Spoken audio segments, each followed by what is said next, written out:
మీరు ఒక విషయం మాట్లాడాలి ఇవాళ ఏంటంటే ధరిత్రి దినోత్సవం అంటే ఈ భూమికి భూమి ఎన్ని రకాల సమస్యలను ఎదుర్కొంటుందో ప్రజల దృష్టికి తీసుకొచ్చి మళ్ళీ అటువంటి వినాశనానికి దారి తీయకుండా ప్రజల్లో అవేర్నెస్ చేయాలని చెప్పి ఏప్రిల్ 22, 1970 నాడు అమెరికాలో చాలా పెద్ద ఎత్తున 20 మిలియన్లు అంటే 2 కోట్ల మంది అంటే ఆ దేశ జనాభా అప్పుడు 27, 28 కోట్ల ఉండే 2 కోట్ల మంది అమెరికా అన్ని పట్టణాలలో వీధుల్లోకి వచ్చి భూమిని కాపాడాలి అని స్లోగన్ ఇచ్చారు.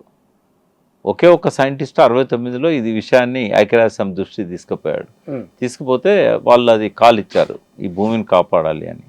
సో ధరిత్రి దినోత్సవం ఎర్త్ డే ఎందుకంటే అప్పటికే కాలుష్యం అయిపోతున్నది కెమికల్ ఫర్టిలైజర్స్ ఇవి అవి దాంతో రసాయనాలతోని రకరకాల గ్లోబల్ వార్మింగ్తోని భూమి వేడెక్కుతా ఉన్నది. గుర్తించారు వాళ్ళు 70లోనే కానీ ప్రపంచం కళ్ళు తెరిచింది 90లో. మన భారతదేశం కూడా 1990లో మొదటిసారి ఈ ధరిత్రి దినోత్సవం అంటే భూమి దినోత్సవాన్ని చేసింది 1990లో. అప్పటికి 112 దేశాలు చేస్తున్నాయి. కాబట్టి ఈ భూమిని కాపాడుకోవాలి. ఏమవుతుంది భూమికి? నంబర్ 1 ఏంటంటే ఈ భూతాపం పెరగడం వల్ల ఉష్ణోగ్రతలు పెరగడం వల్ల దానికి వేరే కారణాలు ఉన్నాయి. గ్రీన్ హౌస్ గ్యాసెస్ అని అంటాం. సరే భూమి మీద సస్యశ్యామలంగా ఉండాల్సిన భూమి పచ్చదనం తగ్గడము హ్యూమిడిటీ. ఇప్పుడు చెట్లు ఏం చేస్తాయంటే వర్షం పడ్డప్పుడు ఆ నీటిని లేదా భూగర్భంలో అందుబాటులో ఉన్న నీటిని ఆ వేర్లకు అందుబాటులో ఉన్న తేమను తీసుకొని ప్రిజర్వ్ చేసుకుంటాయి. ఎండ వచ్చినప్పుడు ఆ వేడికి కొద్దిగా ఆవిరైతూ ఉంటుంది. ఈ ఆవిరి వల్ల వాతావరణం చల్లగా అవుతూ ఉంటుంది. ఇది ఒక కొన్ని కోట్ల సంవత్సరాల నుంచి పర్యావరణంలో జరుగుతున్న సానుకూలమైన మార్పులు ఇవి. అయితే వరుసగా చెట్లు నారుకుంటూ పోయినాం కదా, వాతావరణం వేడెక్కింది, భూగర్భ జలాలు అడుగంటిపోయినాయి. పెద్ద పెద్ద చెట్లకు కూడా నీళ్ళు అందడం లేదు. వేప చెట్లు కూడా ఎండిపోతూ ఉన్నాయి, చింత చెట్లు ఎండిపోతూ ఉన్నాయి. ఎందుకంటే ఎక్కడికో అట్టడుకుపోతున్నాయి భూగర్భ జలాలు. తర్వాత ఎండకు ఈ మట్టి వేడెక్కుతుంది. వేడెక్కే వరకు ఆ మట్టిని ఇప్పటిదాకా అందులో తేమను పట్టి ఉంచిన అన్నీ కూడా ఏదైతే ఉన్నదో ఫంగి అంటాం. ఫంగి కానీ కోటానుకోట్ల బ్యాక్టీరియాలు, సూక్ష్మజీవులు, మైక్రోబ్స్, కంటికి కనిపించే సూక్ష్మజీవులు, అందులో ఎర్రలు, ఎర్త్వామ్స్ ఇట్లాంటివన్నీ కూడా భూమిని గుల్ల చేయడం వల్ల అందులో గాలి చొరబడే అవకాశం ఉంటుంది. అందులో ఉండే మట్టి తేమతో ఉండడం వల్ల ఆ వర్షం పడ్డప్పుడు ఏదైతే అందులో మట్టిలో వాటర్ వస్తుందో భూగర్భ జలాలు కొంచెం పైకి ఉన్నట్టయితే కొంచెం తేమ ఉంటుంది. వీటి వల్ల ఏమైందంటే ఆ మట్టికి ఒక జీవం ఉంటుంది. దాన్ని సారం అని అంటారు, సారవంతమైన. అయితే ఈ ఎండకు ఏమైందంటే తేమంతా ఎవాపరేట్ అయిపోయింది. అవి లేక ఆ సూక్ష్మజీవులన్నీ చచ్చిపోయినాయి. తర్వాత రసాయనాలు వేయడం వల్ల కూడా సూక్ష్మజీవులన్నీ చచ్చిపోయినాయి. అట్లా భూమి అంతా కూడా కాలుష్యమయం అవడమే కాకుండా విపరీతంగా వేడెక్కింది. దానివల్ల ఏమైంది, లోపల నుంచి కార్బన్ అంతా కూడా కార్బన్ డయాక్సైడ్ లాగా బయటకు వస్తుంది. బయటకు వచ్చేవారు మొక్కలకు కార్బన్ దొరకదు. ఆ మట్టిలో ఉన్న కార్బన్ లేకపోతే జీవం ఉండదు. కాబట్టి ఈ రకంగా భూమిని అంతా కూడా మనం ఈ భూతాపానికి గురి కావడం వల్ల భూమిలో మట్టి అనేది ఇసుకగా మారుతున్నది. ఇసుకగా మారడం వల్లనే తారేడారు ఏర్పడ్డది. చాలా కాలం వర్షాలు పడకపోయినట్టయితే ఎండ వేడికి ఆ మట్టిలో ఉండే జిగట గుణం పోయి అది ఇసుకగా మారుతుంది. దానిలో సారం పోతుంది, ప్రాణం పోతుంది దాన్ని. ఆ ఇసుకలో మీరు ఏది పెట్టినా మొలవదు. ఇప్పుడు మీరు మహబూబ్నగర్ జిల్లాలో మీది నాగర్ కర్నూలు అయితే పక్కనే గద్వాల్ ఉంటుంది. దాన్ని నడిగడ్డ అంటాం. నడిగడ్డ అంటే ఏంటంటే కృష్ణా తుంగభద్ర 2 జీవనదుల మధ్యలో ఉన్న గడ్డ అది. అయితే ఎప్పుడు కూడా మహబూబ్నగర్ గురించి ఒక మాట చెప్పాలి. భారతదేశం మొత్తంలో 3 జీవనదులు ఉన్న జిల్లా లేదు, ఒక మహబూబ్నగర్ తప్ప. మొత్తం త్రూఅవుట్ ఇండియాలో భీమా, కృష్ణా, తుంగభద్ర. అవును, భీమా ఎంటర్ అవుతుంది. అయితే 3 జీవనదులు ఒక జిల్లాలో చూపెట్టడం అనేది ఎక్కడ లేదు. తర్వాత 67% సారవంతమైన భూములు, ఇందాక నేను చెప్పినటువంటి ఏ విత్తనం వేసినా మొలిచే నేల లేదు. మనం బాగా ప్లేస్ చేస్తే కోనసీమ కానీ, వెస్ట్ గోదావరి, ఈస్ట్ గోదావరి, ఉభయ గోదావరి జిల్లాలు కానీ, కృష్ణా, గుంటూరు జిల్లాలు కానీ 40% కంటే ఎక్కువ లేదు సారవంతమైన భూమి. 67% సారవంతమైన భూమి. ప్రపంచం గర్వించదగ్గ కష్టపడే ప్రజలు అంటే పాలమూరు లేబర్ ఎక్కడ పోను తెహ్రీ డ్యామ్ అని చిప్కో మూవ్మెంట్ చేశాడు అక్కడ పెద్ద మనిషి ఒక ఆయన బాగున. అది ఎక్కడంటది డేరాడూన్ ఎయిర్పోర్ట్ దగ్గరలో ఉంటుంది అక్కడ ఎక్కడనో హిమాలయాస్లో. అక్కడ కూడా పాలమూరు లేబర్ పోయి కట్టింది అది ఆ రోజుల్లో. బుర్జ్ ఖలీఫా కట్టిన దానిలో కూడా పాలమూరు లేబర్ ఉన్నారు. అంటే శ్రమించే లక్షలాది మంది ఉండి సారవంతమైన భూములు 67% ఉండి 3 జీవనదులు ఉండి ఈ సమైక్య రాష్ట్రం ఏర్పడడం వల్ల వాళ్ళకు నీళ్లు రాక ఆ లేబర్ ఇక్కడ పనిచేయలేక సారవంతమైన భూమి అంతా ఎడారిగా మారిపోయింది అన్నట్టు, ఎడారిగా మారుతూ ఉండే. కరెక్ట్గా మేము 97లో నేను, జయశంకర్ సారు, కేశవరావు జాదవ్, మల్లెపల్లి లక్ష్మయ్య, పాశం యాదగిరి ఇంకా కొంతమందిని కలిసి గద్వాలకు పోయినాం. పోయి గట్టు మండలం పోయినాం. గట్టు మండల కేంద్రానికి ఒక 5-6 కిలోమీటర్ల దూరంలో రాయపుర అనే ఊరికి పోయినాం.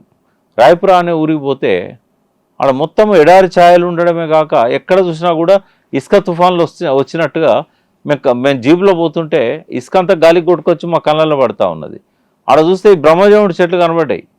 ఎక్కడైతే ఎడారిగా మారుతుందో అక్కడ ఈ చెట్లు వస్తాయి. అందుకే మల్లెపల్లి లక్ష్మయ్య గారు అప్పుడు తెలంగాణ ప్రతినిధి ఉండే, ఇది రాయపుర కాదు ఇసుకపుర అని రాసిండు హెడ్డింగే, బ్యానర్. రాయపుర కాదు ఇసుకపుర. ఆడ మేము చెప్పినాం నెట్టెంపాడు ప్రాజెక్ట్ వస్తే తప్ప దీన్ని కాపాడుకోలేము. మేము రాయచూరు మార్కెట్లో పోయి జొన్నలు తీసుకొచ్చి గంజి కాసుకోమని ఇంటింటికి ఇచ్చినాం అక్కడ ఆ ఊర్లల్లో. ఎందుకంటే ఒక ఊర్లో 130 గుడిసెలున్నాయి ఇండ్లు, 92 మంది విడోస్, 28 ఏళ్ళ అమ్మాయి కూడా విడో. ఏంటంటే అది పెళ్ళైనాక 3-4 ఏళ్ళకే చచ్చిపోతున్నారండి. ఎందుకు అంటే కళ్ళు సీసిస్తారు వీళ్ళు, కూలిపోతే 10 రూపాయలు ఇస్తారు, కళ్ళు సీసిస్తారు. ఆ కళ్ళు సీసాల కళ్ళు తాగేసరికి కొద్ది రోజులనే నెరబడుతుండ్రు, చచ్చిపోతుండ్రు, దవాఖాన పాలవుతున్నారు. అది ఏందని చూస్తే మొత్తం ఆడ ఎక్కడ తాటి చెట్లే లేదు గట్టు మండలంలో. మరి తాటి చెట్లు ఎందుకు కళ్ళు ఎట్లా పడుతున్నది అంటే డైజోపామ్. అంతా దొరలే చేసేది, మళ్ళీ పేర్లు చెప్పడం అవసరం లేదు. అంత శాసనసభలలో ఉన్నోళ్ళే, చట్టసభలలో ఉన్నోళ్ళే, చాలా మంది తెలుసు అది. అయితే ఏంటంటే ఈ పాపాలు పట్టుకపోతాయి కానీ, అంటే కర్మ సిద్ధాంతాన్ని నమ్మేటోళ్ళు చెప్తారు కదా. అయితే ఏది ఏమైనా కూడా కొన్ని వేల మంది మరణాలు జరిగినాయి అక్కడ. సరే వీళ్ళకి తిండన పెడదామని చెప్పి కేశవరావు జాదవ్ చెప్తే రాయచూరు మార్కెట్లో పోయి జొన్నలు తెచ్చి 2-3 నెలలు ఎండాకాలంలో మేము ఇచ్చినాం. అంటే ఆ రోజుల్లోనే మట్టి ఇసుకగా మారడాన్ని ప్రత్యక్షంగా చూసినాం. నదులుండి 3 జీవనదులుండి అన్నీ ఉండి 65%, 35 లక్షల ఎకరాల భూములు ఉన్నది మహబూబ్నగర్ జిల్లాలో.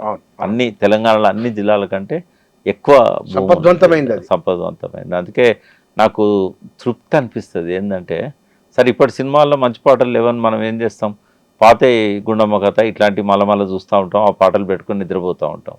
సో నేనేం చేస్తా అంటే వీరస్వామయ్య కాశీయాత్ర పుస్తకం చదువుతా ఉంటాను.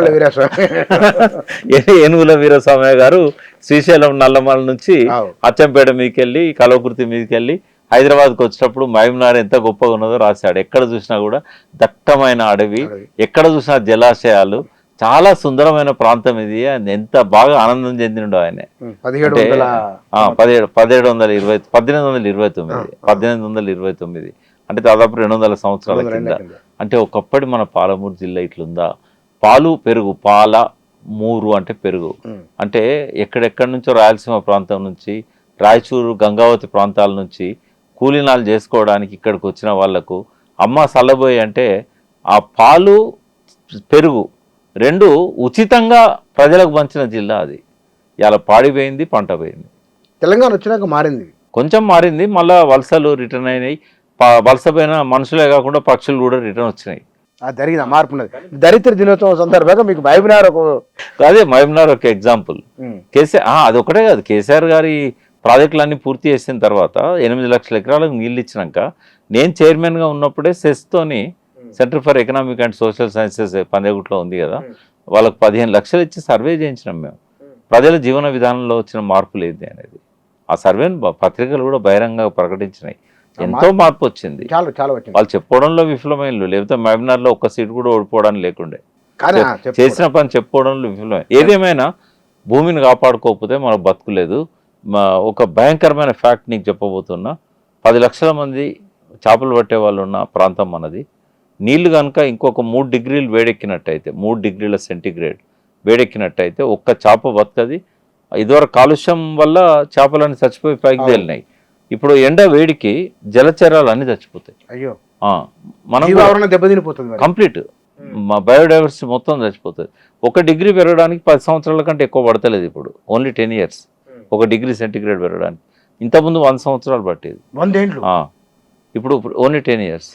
ఇంకోటి ఏంటంటే భూమి గురించి మాట్లాడుకోవాలి. ఈ రకంగా వేడికి మట్టి కొట్టుకపోయి గాలి ద్వారా, తర్వాత ఈ నదుల పక్కన ఒర్రెల పక్కన ఇదివరకు చెట్లు ఉండేది, ఆ సాయిల్ ఎరోజన్ కాకపోయేది, భూమి కోతకు గురి కాకపోయేది. ఇప్పుడు భూమి కోతకు గురైపోయే మట్టి ఎంత ఉన్నది తెలుసా? జలాశయాల్లోకి కానీ ఇతర ప్రాంతాలకు కానీ హెక్టార్కు అంటే 2.5 ఎకరాలకి 21 టన్నులు. మొత్తం భారతదేశంలో ఇట్లా నదులల్లో నుంచి పోయి సముద్రంలో కలిసేది కానీ అంటే ఒక 30% మాత్రమే సముద్రంలో కలుస్తుంది, మిగతాది ఎక్కడెక్కడికో షిఫ్ట్ అయిపోతూ ఉంది గాలికి. రెండవది జలాశయాలు, బయట ఉన్న జలాశయాలు ఏవైతే ఉన్నాయో ప్రాజెక్టులు, రిజర్వాయర్లు, చెరువులు, కుంటలు, వాటిలలో పోయి షిల్ట్ అవుతున్నది, నిండుతూ ఉంది. 70% మట్టి ఇట్లా పోతూ ఉన్నది. ఒకవేళ పొలాలల్లో ఆ మట్టి పడ్డా కూడా ఈ మట్టి ఆ మట్టి కలవక భూసారం దెబ్బతింటుంది. దానిలో మొక్కలకు కూడా ఈ పైన లేయర్ ఏదైతే ఫామ్ అవుతుందో దీనిలో బలం ఉండదు కొట్టుకపోయిన మట్టికి. ఇది ఎండకు వేడెక్కి ఇసుకగా మారిన మట్టి అది. కాబట్టి ఆడ మంచి భూమి మీద ఇది పడితే కూడా ఆ ఫలదీకరణ సరిగా జరగదు, 20-25% తక్కువ వస్తుంది అన్నట్టు. అంటే వీటన్నిటి వల్ల ఇప్పుడు మొత్తం భారతదేశంలో నదులలో కానీ కొట్టుకపోతున్న మట్టి కానీ లెక్కేస్తే 530 కోట్ల టన్నులు 1 సంవత్సరానికి. 1 ఇంచు టాప్ సాయిల్ తయారు కావడానికి 1000 ఏళ్ళు పడుతుంది. 1 ఇంచు అటువంటి టాప్ సాయిల్ అంతా కూడా నాశనం అవుతున్నది. ఆ జీవం ఉండేది ఆ టాప్ సాయిల్లో. ఒక 10-15 సెంటీమీటర్లు ఉంటుంది అన్నట్టు టాప్ సాయిల్. అది కొట్టుకపోయినాక ఇంకా మనకు తినడానికి తిండి దొరకదు. ఇంకో భయంకరమైన fact, Stanford university Kabir P అని అక్కడ ఒక సైంటిస్ట్ ప్రొఫెసర్, ఆయన కనుక్కున్నాడు ఏంటంటే 2015 నాటికి, అంటే 25 ఏళ్ళు ఉంది, 2015 నాటికి ఈ భూమి వేడెక్కడం వల్ల, భూసారం దెబ్బతినడం వల్ల, టాప్ సాయిల్ అంతా వెళ్ళిపోవడం వల్ల వరిలో 40% ప్రొడక్షన్ తగ్గుద్ది అన్నాడు. అయ్యో, అంటే మన తెలంగాణలో ఇవాళ 3 కోట్ల టన్నులు పండుతున్నది. 3 కోట్ల టన్నుల 1,20,00,000 టన్నులు ఉత్పత్తి తగ్గుతుంది. రైతులు ఆత్మహత్యలు చేసుకోవాల్సి వస్తుంది. మళ్ళీ తర్వాత ఆ తిండిలో కూడా సారం ఉండదు. మూడవది ఏంటంటే గోధుమలు 47% ఉత్పత్తి తగ్గుతుంది. పంజాబ్లో కానీ హర్యానాలో కానీ అంతా గోధుమలు బాగా పండించేది, 47% దెబ్బతింటుంది అది. తర్వాత మొక్కజొన్న, ప్రతి దానిలో సముద్ర మట్టము 0.2 నుంచి దాదాపు 0.5 దాకా ప్రతి సంవత్సరము సముద్ర మట్టం పెరుగుతూ ఉన్నది. అంటే ఇంకొక 30 ఏళ్ళ తర్వాత వైజాగ్ కానీ, ఇటు ఏవైతే తీర ప్రాంతాలున్నాయి, మద్రాసు కానీ, కలకత్తా కానీ, ముంబై కానీ, ఈ తీర ప్రాంతాలన్నీ కూడా చాలా వరకు నీళ్ళతో నిండిపోతాయి. ఈ వీటి రెమెడీ ఏంటంటే చెట్లు పెట్టడం వల్ల 2 లాభాలు ఉన్నాయి. ఒకటి, ఆ చెట్లు వర్షాన్ని పట్టుకోవడము, భూగర్భ జలాలు పెంచడానికి. ఒక చెట్టు మీద పడ్డ వర్షం అంతా వేర్ల ద్వారా భూగర్భంలోకి పోతుంది. కాబట్టి చెట్ల పెంపకం అనేది మొదటి పరిష్కారం. తర్వాత కెమికల్ ఫర్టిలైజర్స్ను, రసాయనాలను వాడకుండా సేంద్రియ పద్ధతిలో చేయడం వల్ల ఆ భూమిలో సూక్ష్మజీవులు బతుకుతాయి. అవే మట్టికి ఆక్సిజన్. ఇసుకనేమో నదికి ఆక్సిజన్ ఇస్తుంది. ఇసుక అనేది నదికి ఊపిరితిత్తులాగా పనిచేస్తుంది.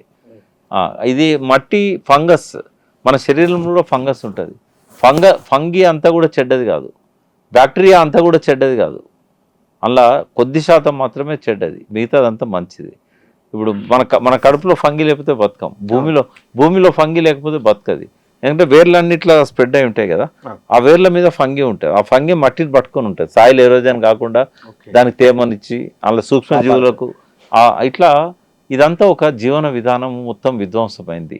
మనము డబ్బు సంపాదనలో, డబ్బు వేటలో మినరల్స్ అన్ని ఖాళీ చేస్తూ, ఇసుకనంతా ఖాళీ చేస్తూ, గుట్టలన్నీ ఖాళీ చేస్తూ, అడ్డమైన అధికోత్పత్తి కోసం అడ్డమైన ఫెర్టిలైజర్స్ వాడి ఇవాళ మనం నాశనం చేస్తున్నది ముందు తరాల భవిష్యత్తును.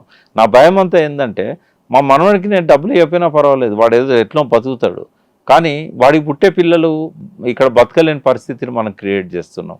మా మనవాళ్ళు మీ మనవాళ్ళే కాదు, అదాని మనవాళ్ళకు వాళ్ళు ఎక్కడ పోయినా కూడా ఇదే పరిస్థితి ఉంటుంది. అంటే వాళ్ళ మనవాళ్ళు వాళ్ళు ఇక్కడంతా డబ్బులు సంపాదించేమన్నా స్విట్జర్లాండ్లో బతారేమో తెలియదు. ఇది కొంచెం ముందు నాశనం అయితే అది కొంచెం లేట్గా నాశనం అవుతుంది. ఎందుకంటే గ్లోబల్ వార్మింగ్ వల్ల ఇవాళ ఓజోన్ పొరకు చిల్లుపడడం వల్ల మంచిగా పర్యావరణాన్ని కాపాడే న్యూజిలాండ్, దేవతలు ఉండే ప్రాంతం అంటారు అది. న్యూజిలాండ్ కంటే గొప్ప దేశం ప్రపంచంలో లేదు పర్యావరణంలో. అటువంటి ఒక గొప్ప దేశం ఇవాళ భూతాపాన్ని వీళ్ళందరూ చేసిన పాపాల వల్ల వాళ్ళు ఎదుర్కొంటున్నారు. అది పొల్యూటెడ్ ఫ్రీ కంట్రీ అది, కానీ అన్ని దేశాల పొల్యూషన్ వల్ల ఓజోన్ చిల్లుపడి ఆ దేశం కూడా న్యూజిలాండ్, ఆస్ట్రేలియా మీద ఎక్కువ ప్రభావం చూపెడుతున్నది.